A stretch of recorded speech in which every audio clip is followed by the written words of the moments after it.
कि मुझे कौन दुख दे रहा है।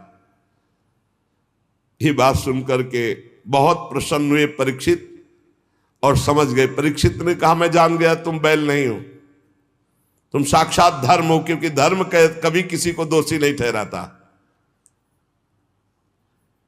अवश्य भगवान धर्म का मैं साक्षात वृषभ के रूप में दर्शन पा रहा हूं। आप अपने को दुख देने वाले का नाम इसलिए नहीं बता रहे हैं, ध्यान देना, कि जो पापी पाप करता है, पाप करने के कारण नरक प्राप्त होता है, वही उस पापी की पाप चर्चा करने वाले को मिलता है। यह धर्म का सिद्धांत है। इसीलिए जब कोई प्रश्न करता है तो उसको ही कहते, सब में भगवत भावना करो, अपना भोगेगा, तुम उसकी निंदा मत करो। तुम तो करत जे अनसहन निंदक तीनों पे अनुग्रह क्यों, क्योंकि धर्म है, भगवत मार्ग है। सिद्धांत निश्चित है कि मन और वाणी से किसी की निंदा नहीं की जाती। तो आप धर्म है इसीलिए आपने निंदा नहीं की और कहा खुद विचार लीजिए कि कौन मुझे कष्ट दे रहा है। लेकिन महाराज आपके तो 4 चरण हैं, तपः शौचम दया सत्यमिति पादा कृतिकता, तपस्या पवित्रता दया और सत्य, ये 4 चरण हैं। अधर्म के अंश गर्व आसक्ति और मद से 3 चरण नष्ट हो चुके हैं। अब आपका 4था चरण एक केवल सत्य बच रहा है, वो भी लड़खड़ा रहा है। तपस्या पवित्रता दया ये सब नष्ट कर दिया कलयुग ने, थोड़ा सत्य बचा है, वो भी लड़खड़ा रहा है। असत्य से पुष्ट हुआ ये अधर्म रूपी कलयुग उसको भी नष्ट कर रहा है। ये गाय के रूप में साक्षात पृथ्वी है। भगवान ने इनका भारी बोझ उतारा था, मैं समझ गया। ये राजा का स्वांग बना करके धर्मद्रोही पापी कलयुग है, मैं इसे अभी मारता हूं। कलयुग ने देखा कि प्रत्यंचा चढ़ा ली और बाण संधान कर लिया, तो तुरंत उसने मुकुट उतारा और दौड़ करके चरणों में गिरे। महाराज मैं आपका शरणागत हूं, मेरी रक्षा करो। महाराज परीक्षित के चरणों में मुकुट रख दिया कलयुग ने। शरणागत का महत्व जानने वाले महाराज परीक्षित ने देखा पैरों में पड़ा हुआ है कलयुग, तो हंसते हुए कहा, जब तो हाथ जोड़ करके महाराज युधिष्ठिर के वंश में उत्पन्न हुए किसी वीर की शरण में आ गया तो तुझे मारूंगा तो नहीं, पर तू अधर्म का आचरण कराने वाला मेरे राज्य में नहीं रह सकता। क्योंकि जहां जिसके शरीर को तू स्पर्श करेगा वो झूठ बोलेगा, लोभी हो जाएगा, चोरी करेगा, दुष्टता करेगा, व्यभिचार करेगा, स्वधर्म त्याग करेगा, दरिद्र हो जाएगा, कपटी हो जाएगा, कलही हो जाएगा, दंभी हो जाएगा, पाखंडी हो जाएगा, पापी हो जाएगा तेरे स्पर्श करने से कलयुग के। अतः मैं तुझे इस ब्रह्मावर्त क्षेत्र में नहीं रहने दूंगा, क्योंकि यहां सब यज्ञ पुरुष भगवान की आराधना करने वाले हैं। परीक्षित बहुत कान तक खींचे हुए बाण संधान और चरणों में पड़ा कांप रहा था। देखा कि अब मैं कहां जाऊंगा, जहां जाऊंगा तहां इनका राज्य है, मुझे मारेंगे, तो इनको फंसाऊं पहले। महाराज आप सार्वभौम सम्राट हैं, यत्रा क्वचन वत्स्यामि सार्वभौमम तवाज्ञया लक्ष्ये तत्ति तत्रापि त्वामात्तेषु सरासनम। मैं जहां रहने की सोचता हूं वहां देखता हूं महाराज परीक्षित बाण संधान करिए हुए खड़े हैं। महाराज मुझे कहीं भी जगह नहीं मिल रही, आप मुझे जगह दीजिए जहां मैं रह पाऊं। मैं आपका शरणागत हूं, मारोगे हुए नहीं और पूरे राज्य में रहने दोगे नहीं, तो कुछ तो जगह बता दो। मैं जहां देखता हूं आप धनुष बाण संधान किए हुए दिखाई दे रहे हो। बड़े प्रसन्न हुए परीक्षित जी, और वो यही चाहता था किसी तरह इनका क्रोध शांत और मैं इनको फंसा पाऊं। परीक्षित जी ने विचार किया कि हमारे राज्य में महापाप कोई नहीं कर रहा। अभ्यर्थी तदा तस्मै स्थानानि कलये ददौ द्यूतम पानम स्त्रिया सूना यत्राधर्मस चतुर्विधा। ये 4 महापाप महाराज के राज्य में कोई नहीं कर रहा था उस समय। मदिरा नहीं पीना, जुआ नहीं खेलना महाराज परीक्षित के राज्य में, और पर स्त्री का सहवास नहीं करना, और किसी की हिंसा करके मांस नहीं खाना। ये 4 बातें। तो उन्होंने सोचा ये प्राय हमारे राज्य में है नहीं, तो इसके रहने के लिए स्थान दे दिया 4। शराब पीने वाले, पराई स्त्री के प्रति काम भाव रखने वाले, जुआ खेलने वाले और हिंसा करके मांस खाने वालों की बुद्धि में कलयुग का वास हो। और जहां कलयुग का वास है, लोभ, झूठ, चोरी, दुष्टता, स्वधर्म त्याग, व्यभिचार, दरिद्रता, कपट, कलह, दम्भ, दूसरे पाप सब बढ़ते चले जाएंगे। मतलब घोर पाप कराता है जिसकी बुद्धि में। तो समझ लीजिए, मदिरापान, मांस भक्षण, परिस्त्री गमन, जुआ खेलना, ये 4 स्थान महाराज परीक्षित ने कलयुग को दिए। और उन्होंने कहा महाराज आप तो ये सब कूड़ा ही करकट दे दिए, और आपके राज्य में ऐसे है नहीं, मुझे डर लगता है। कोई एक तो स्थान महाराज हम पर दया करो, कोई एक स्थान तो थोड़ा। महाराज परीक्षित विचार करने लगे और कहा हमारे राज्य में कोई चोरी भी नहीं करता, तो जो स्वर्ण की चोरी करे उस पर, बोले बस बस बस महाराज बस, पर्याप्त है, पर्याप्त, आगे का काम तो हम करवा लेंगे, बस स्वर्ण की चोरी, धन की चोरी।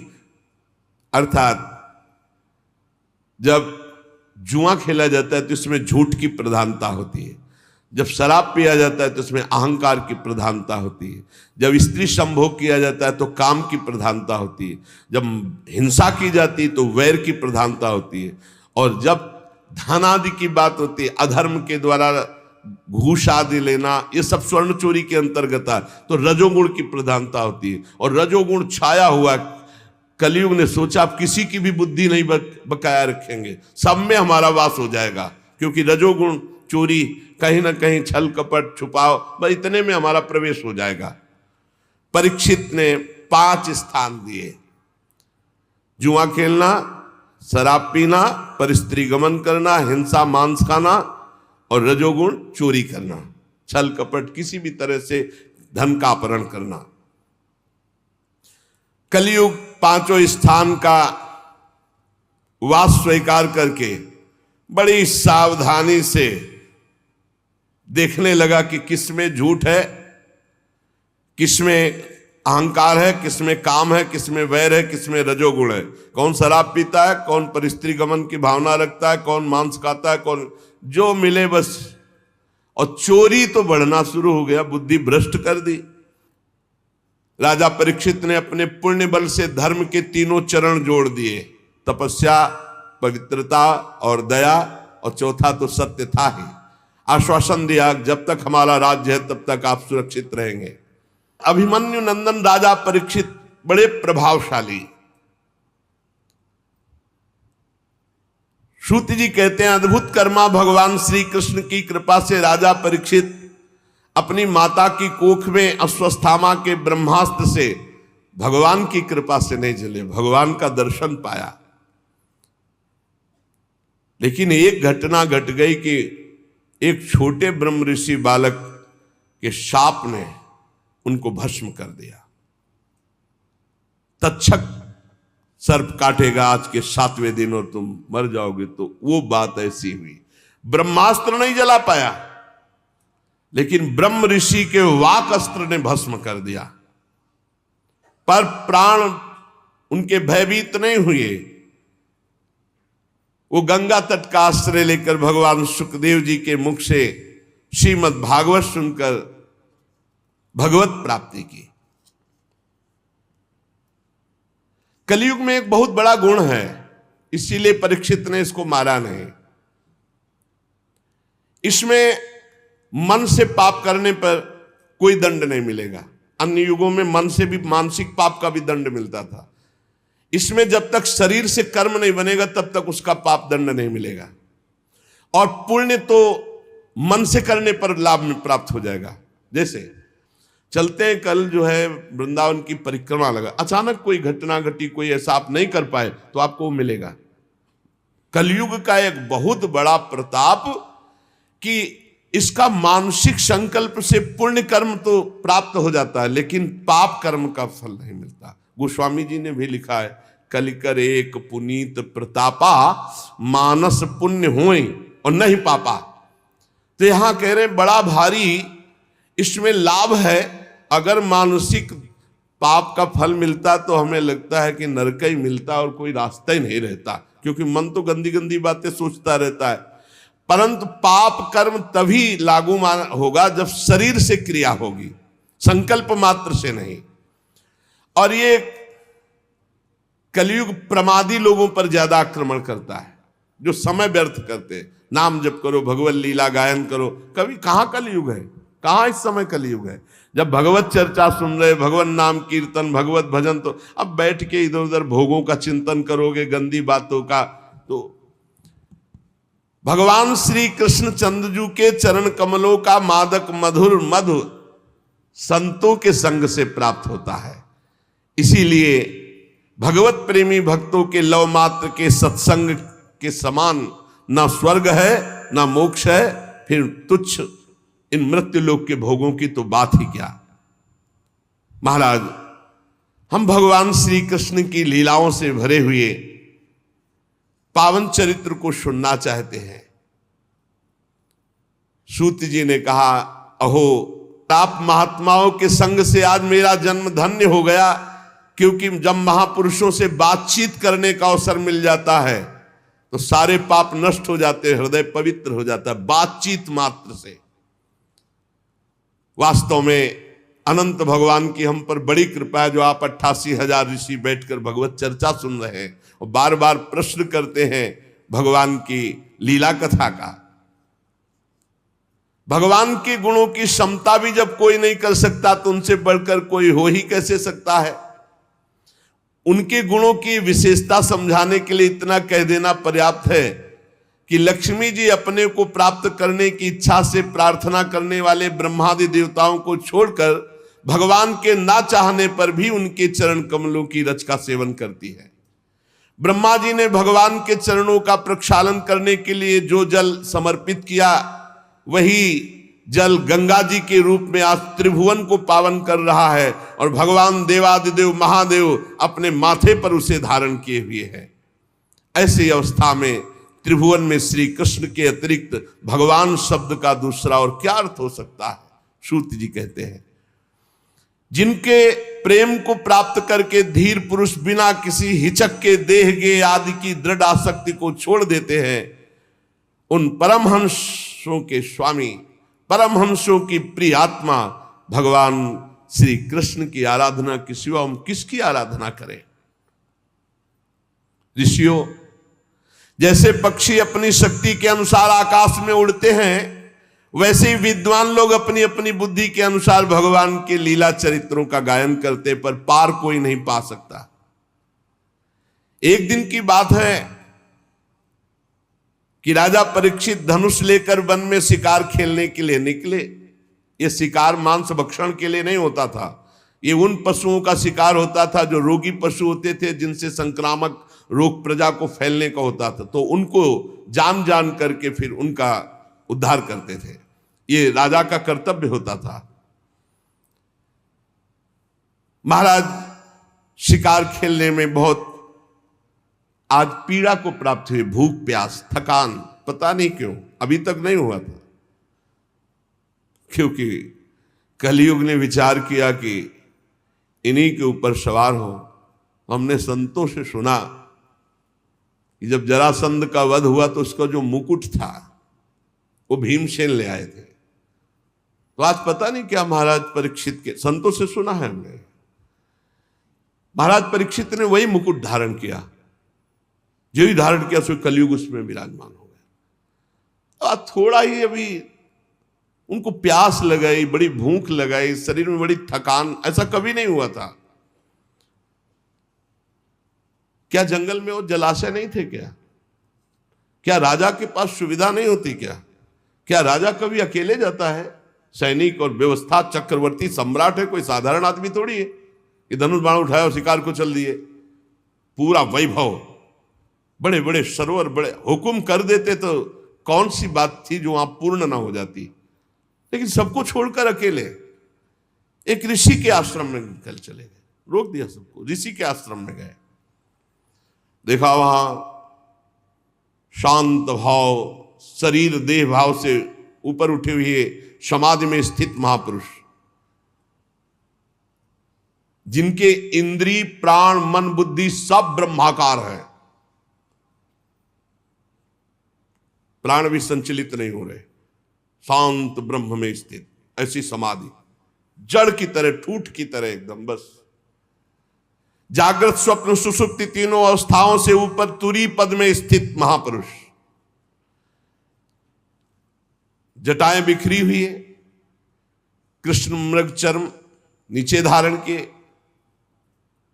परीक्षित जी वहां गए और कहा मैं प्यासा हूं, सुनो मेरा गला सूख रहा है, पानी पिलाओ। कभी ऐसा नहीं। ब्रह्म ऋषि के आश्रम में ऐसा आदेश चक्रवर्ती सम्राट होते, कभी ऐसा नहीं। ताज उतार करके वहां नंगे पैर, बहुत हाथ जोड़कर, ऐसे कभी नहीं। आज कलयुग बुद्धि में बैठा हुआ इसलिए ऐसा हो गया। अब वहां कोई हो बाहर तो वो तो समाधिस्थ है, ना उनको आसन मिला बैठने को, ना पीने को पानी, ना कोई शब्द, ना कोई मीठी बात। आज इनको अपमान का बोध हो रहा है, मेरा अपमान। चक्रवर्ती सम्राट महाराज परीक्षित आए, ना कोई मीठे शब्द, ना कोई आसन, ना कोई जल। अब दृष्टि बदली हुई है।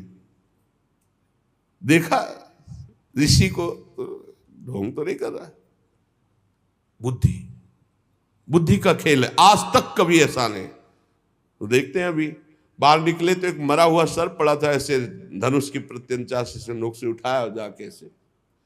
अब वो थे ही नहीं, वो तो अंतर में भाव समाधि में डूबे हुए चल पड़े। पहला जिंदगी का, इसमें लिखा हुआ है, पहला जिंदगी का घटना अवसर था जो ये अपराध बना महाराज परीक्षित। आज तक कोई अपराध नहीं बना। पहला अभूतपूर्व सहसा, अभूतपूर्व, कभी ऐसा नहीं हुआ। ये पहली बार हो रहा है क्योंकि खोपड़ी में कलयुग बैठा है। मरा हुआ सांप डाल दिया, उपहास करते राजधानी में चले आए। मन में सोचते यार महात्मा जो है मुझे देख करके आंख बंद कर लिया होगा कि क्या राजाओं से बात करें, हमारा राजाओं से क्या प्रयोजन है। झूठ मूठ समाधि का ढोंग कर रहा है, इतना सोच जाना। नहीं नहीं नहीं, एस किम निवृत्ता शेष करणो मिलित एक क्षण मृषा समाधि, झूठी समाधि रच रहा है, ऐसा सोचते चले जा रहे वापस। और इंद्रियां भगवदाकार, मन भगवदाकार, प्राण भगवदाकार। जानते हैं परीक्षित जी ये स्थिति, पर आज कुछ दिमाग काम नहीं कर रहा। ऐसा कभी नहीं हुआ। बार बार कह रहे कि ये महात्मा झूठ मूठ समाधि का ढोंग रच रखा है। अब आज कुछ और ही बात है। अब वो तो समाधिस्थ ही है, उनको तो पता ही नहीं। इतने में कुछ लड़के देखे, ब्रह्म ऋषियों के बालकों ने देखा कि राजा आश्रम में गया, वापस लौट गया। तो वहां गए तो देखा को तो समाधिस्थ है, उनके गले में मरा हुआ सर्प। समीक ऋषि नाम उनका जो समाधिस्थ है। अब वो दूसरे ऋषि कुमार गए और श्रृंगी ऋषि से कहा कि बड़ी बड़ी बातें खेल में मारता था, मैं आज तेरे पिता के गले में मरा हुआ सांप डाल दिया। चक्रवर्ती सम्राट परीक्षित ने दुर्व्यवहार किया, अपमान किया, भला कुछ कर ले तो। श्रृंगी ऋषि ने कहा सत्य, सत्य। स्नान कर रहे थे, अभी बालक थे। सत्य, उनका पक्का त्रिकाल सत्य। ऐसा ही किया है महाराज परीक्षित ने।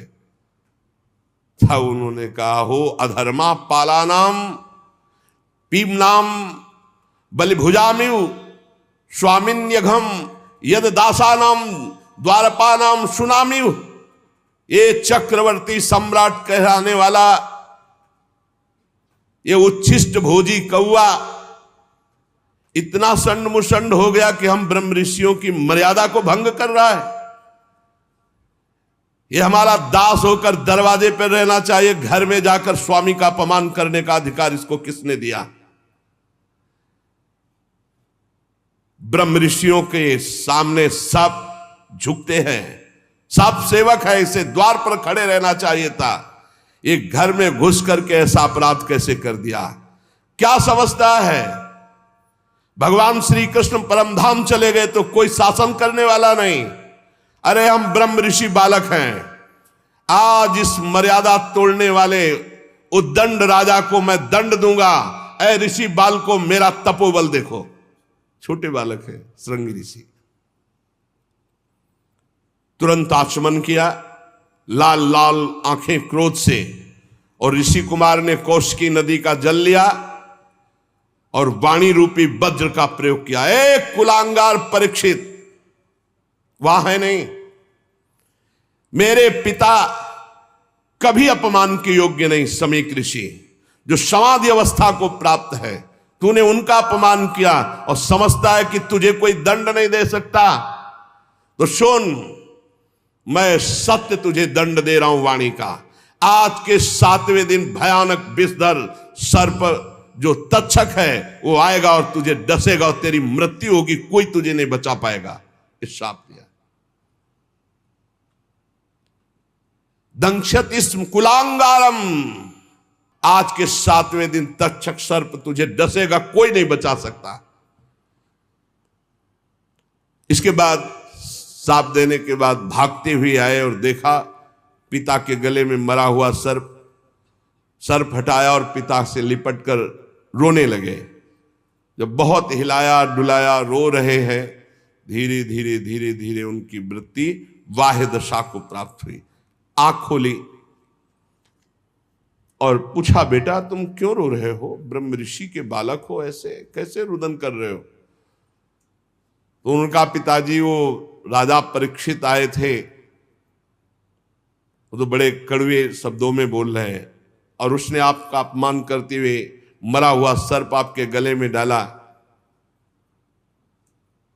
और मैंने उसको आज दंड दे दिया है कि 7 दिन में तक्षक सर्प 7वें दिन आएगा और तुझे डसेगा, तू मर जाएगा। अरे ये क्या किया तूने?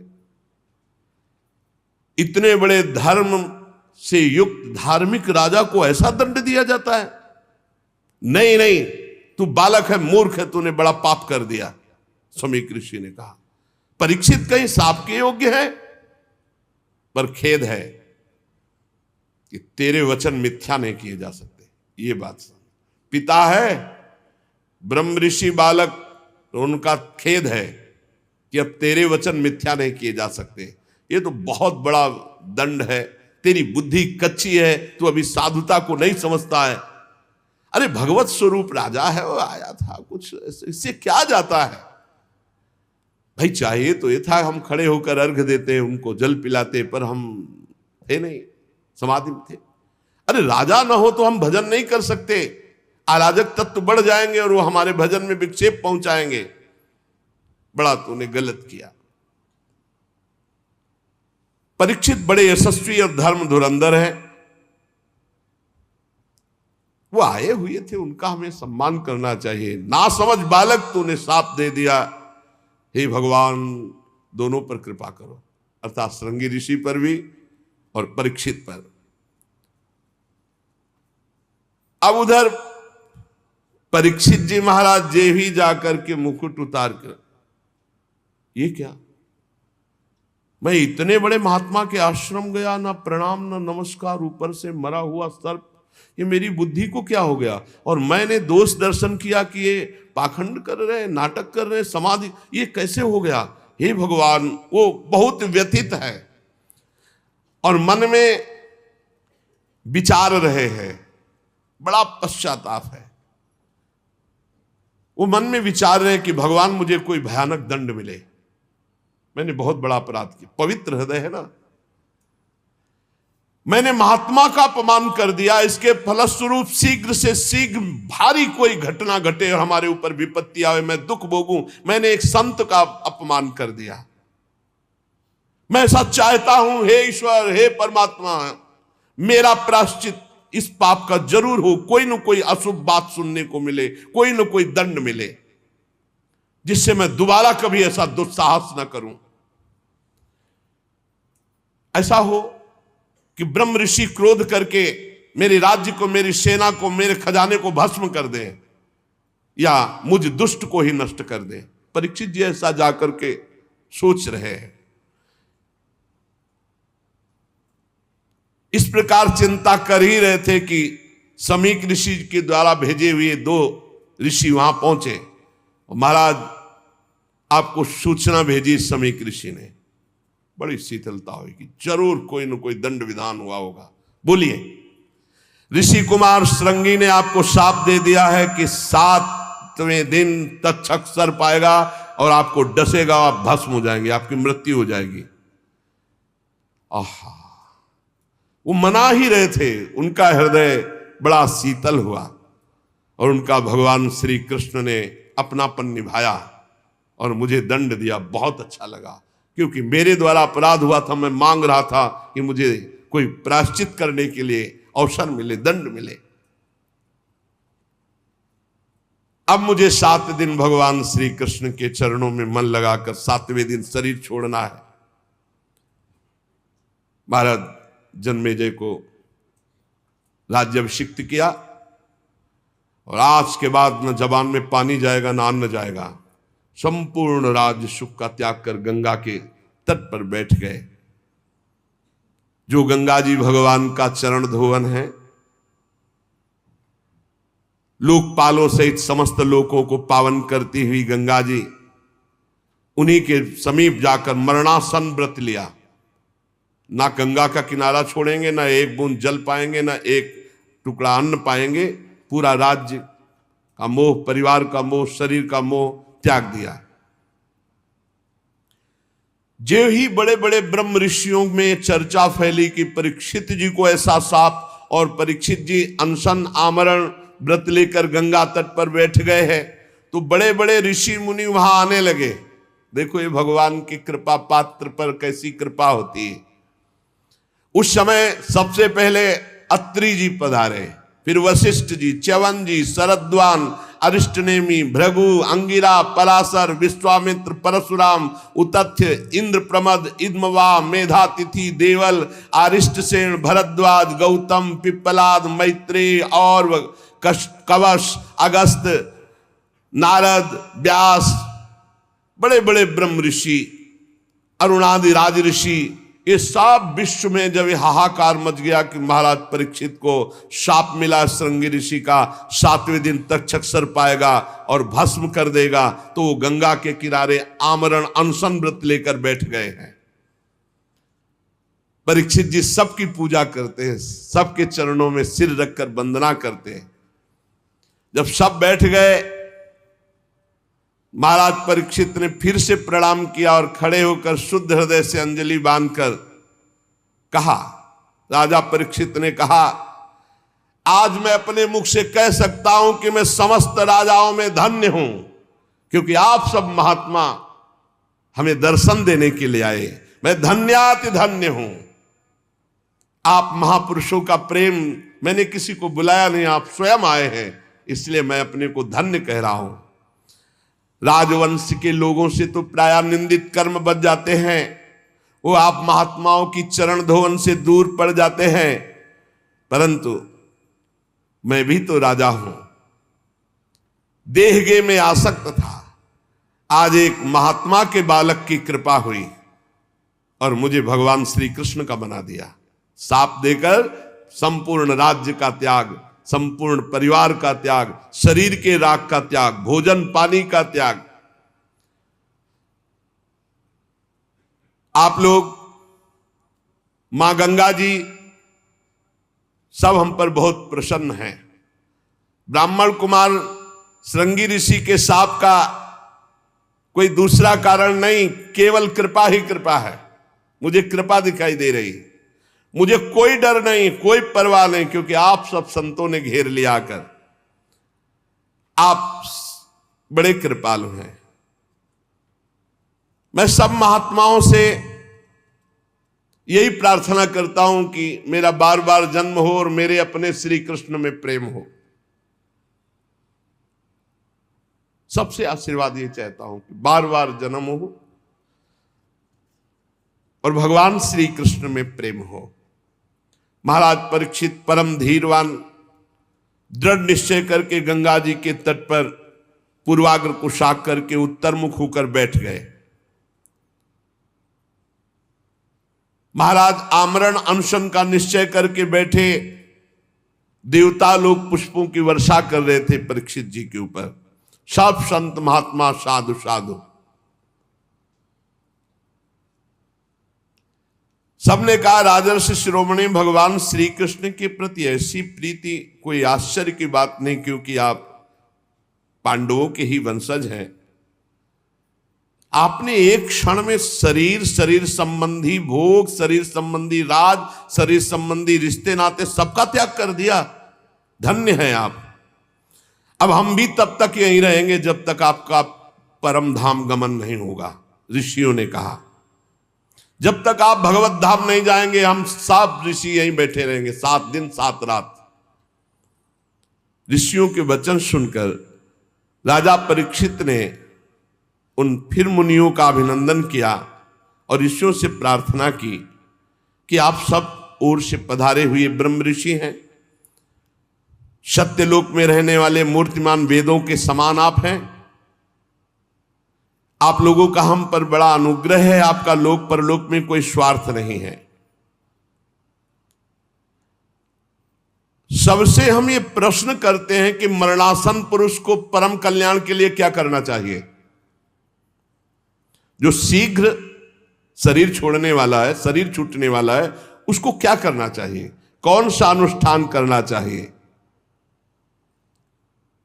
ये प्रश्न अभी पूरा हुआ ही था कि कोलाहल सुनाई दिया। तो कुछ स्त्रियां कुछ बच्चे घेरे हुए थे, सबकी दृष्टि गई। तो कौन पधार रहा है? भगवान सुखदेव जी। दिगंबर, शरीर में कोई वस्त्र नहीं, 16 वर्ष की अवस्था, कमल नयन, मत वाले भगवान के प्रेम में तत्रा भवत भगवान व्यास पुत्रो यद्रच्छया गामट मानोनपेक्षा अलक्षलिंगु निज लाभ तुष्टु वृत्तश्च बालैरवधूत वेशा। सबने देखा, अरे भगवान श्री सुखदेव जी सब खड़े हो गए, सब ब्रह्म ऋषि खड़े हो गए। पराशर जी भी हैं, व्यास जी भी हैं, वशिष्ठ जी, बाप बाबा पर बाबा सब खड़े हो गए। क्योंकि ऐसी स्थिति गर्भ से ही परम त्यागी श्री कृष्ण अनुरागी ब्रह्मबोध संपन्न व्यासनंदन भगवान श्री सुखदेव जी, कोई बाह्य आश्रम चिन्ह नहीं, आत्मानुभूति से संतुष्ट बच्चों और स्त्रियों ने घेर रखा है। वेश अवधूत का अलवास्त, कोई कंकड़ मार रहा, कोई उपहास कर रहा, कोई समझ ही नहीं पा रहा कि किस कोटि के महापुरुष। 16 वर्ष की अवस्था, चरण, हाथ, जंगा, भुजाएं, कंधे, कपोल सब तेजो में, अत्यंत सुकुमार, बड़े बड़े नेत्र मनोहर, नासिका ऊंची, कान बराबर, सुंदर भौहे और मुख से अद्भुत कांति। गला तो मानो सुंदर शंख हो, हंसली ढकी हुई, छाती चौड़ी उभरी हुई, नाभ भंवर के समान गहरी, उदर बड़ा ही सुंदर त्रिवली युक्त, लंबी लंबी भुजाएं, दिगंबर वेश, मानो साक्षात सूर्य पधार रहे हो। श्याम रंग, चित्त को चुराने वाली यौवन अवस्था, मंद मंद मुस्कुराते हुए, अपने तेज को छिपाए हुए सब ऋषि आसन छोड़ छोड़ करके हाथ जोड़कर खड़े हो गए। राजा परीक्षित तो एकदम आनंद मगन हो गए कि श्रृंगी ऋषि का साप क्या हुआ, वरदान से भी बढ़कर इतने बड़े बड़े महापुरुषों का साक्षात्कार। जाकर साष्टांग दंडवत किया, सुखदेव जी को लाए और वहीं रेत पर सुंदर आसन पर विराजमान की, पूजा की। जो आसपास घेरे हुए थे उन्होंने देखा इनकी पूजा हो रही तो छोड़ छोड़ के चले गए। ब्रह्मर्षि, देवर्षि, राजऋषियों का समाज बैठा हुआ है उच्चासन पर। सुखदेव जी महाराज, सब महात्माओं ने आदर किया। शांत भाव, अर्ध खुले हुए नेत्र, सुखदेव जी बैठे हुए दिगंबर। परीक्षित जी ने पुनः आकर चरणों में सिर रखकर प्रणाम किया, हाथ जोड़कर मधुर वाणी से कहा, परीक्षित ने कहा, ब्रह्म स्वरूप भगवान, आज हम क्या अपने भाग्य की बड़ाई करें, आप स्वयं पधारे। वैसे तो अपराधी हूं, पर हमें संत समागम मिला, इसलिए मैं अपने को धन्य भाग कह रहा हूं। पता नहीं कौन सा पुण्य, इसीलिए कहते हैं भक्त के जीवन में कोई भी घटना घटेगी वो महामंगलमयी होगी। अरे बड़े बड़े तीर्थों को तीर्थ बनाने वाले आप सब महात्मा, इतनी कृपा, इतनी बुलाओ तो एक महात्मा नहीं आ सकते, ऐसे महापुरुष हैं सब पूरे विश्व के महात्मा। और श्री सुखदेव जी, इनको तो कहा निमंत्रण कार्ड भेजे, ये तो हर समय आत्मलाभ में संतुष्ट अवधूत बनकर विचरण। एक से एक परीक्षित जी ने कहा, आज आप सब महात्माओं के दर्शन से मैं परम पवित्र, कोई भय नहीं है। अब दर्शन, स्पर्श, पाद प्रक्षालन, आसन आदि का जो मुझे अवसर दिया गया आप सब महात्माओं के लिए, महायोगिन, आज मैं बहुत खुश हूं, बहुत प्रसन्न हूं। मुझे यही लग रहा है कि पांडवों का पक्ष लेने वाले भगवान श्री कृष्ण आज हम पर बहुत प्रसन्न है। जब द्रवहि दीन दयालु राघव तो साध संगत, अरे आप जैसे महात्माओं का सानिध्य, मैं उन्हीं के कुल में उत्पन्न हुआ हूं, शायद उसी पक्षपात का निर्वाह कर रहे हैं। भगवान श्री कृष्ण की कृपा ना होती तो आप जैसे एकांतवासी अवधूत परमहंस स्वयं पधार कर हमें सुख दे रहे। श्री सुखदेव जी का पधारना, परम गुरु, हमारे पास समय बहुत कम है, इसलिए हम आपको समस्त साधनों में परम प्रवीण साध्य को प्राप्त हुए जानकर आपसे प्रश्न कर रहा हूं कि मरणासन पुरुष को क्या करना चाहिए। यही प्रश्न था जब उठाया था, तभी श्री सुखदेव जी पधारे। मनुष्य मात्र का क्या कर्तव्य है, क्योंकि सब मरणासन है, उनको तो 7 दिन बाद ही तक्षक काटेगा, अपने को 7 मिनट का भरोसा नहीं। क्या श्रवण करे, क्या जप करे, क्या स्मरण करे, क्या साधना करे, क्या भजन करे। भगवत स्वरूप मुनिवर, आपका दर्शन अत्यंत दुर्लभ है और वो मुझे सुलभ हो गया, तो अब मैं इस प्रश्न का उत्तर चाहता हूं कि मरणासन पुरुष को क्या करना चाहिए, क्या श्रवण करना चाहिए, क्या जप करना चाहिए, क्या स्मरण करना चाहिए, उसको क्या करना चाहिए। अब इसका उत्तर भगवान श्री सुखदेव जी ने जो शेष चर्चा आ गई। श्री राधा वल्लभ लाल की जय।